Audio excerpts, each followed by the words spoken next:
നമുക്കിന്നൊരു healthier version of noodles നോക്കിയാലോ. അതിനായിട്ട് 3 സ്പൂണ് ഗോതമ്പ് പൊടി എടുക്കുക. അതിലേക്ക് ആവശ്യമായിട്ടുള്ള ഉപ്പ്, മഞ്ഞൾപ്പൊടി, കുറച്ച് എണ്ണയൊഴിച്ച് നന്നായിട്ട് മിക്സ് ചെയ്ത ശേഷം ചെറു ചൂടുള്ള വെള്ളം ഉപയോഗിച്ചിട്ട് നല്ല ചപ്പാത്തി മാവിൻ്റെ പാകത്തിന് കുഴച്ചെടുക്കുക. അതിനുശേഷം മറ്റൊരു പാത്രത്തിൽ ഒരു 3 ഗ്ലാസ് വെള്ളം എടുത്ത് നന്നായിട്ട് തിളയ്ക്കാൻ വെക്കുക.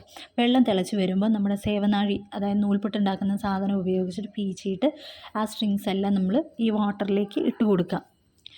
അത് നന്നായിട്ട് തിളച്ച് വരുമ്പോൾ ഒരു 3-4 മിനിറ്റ് മതി അത് വെന്ത് വരാൻ വേണ്ടിയിട്ട്. അതെടുത്ത് നമ്മൾ തണുത്ത വെള്ളത്തിലേക്ക് ഇട്ട് കൊടുക്കുക.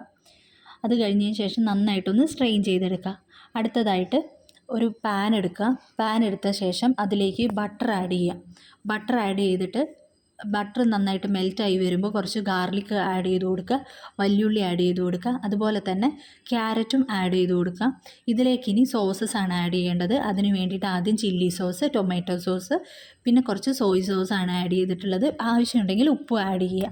അത് നന്നായിട്ടൊന്നായി ഒരു മുട്ട പൊട്ടിച്ചൊഴിച്ച് കൊടുക്കുക. അതിനുശേഷം നമ്മൾ ഉണ്ടാക്കി വെച്ചിട്ടുള്ള സ്ട്രിങ്സ് ഇട്ട് കൊടുക്കുക. നമ്മുടെ healthier version of noodles ready.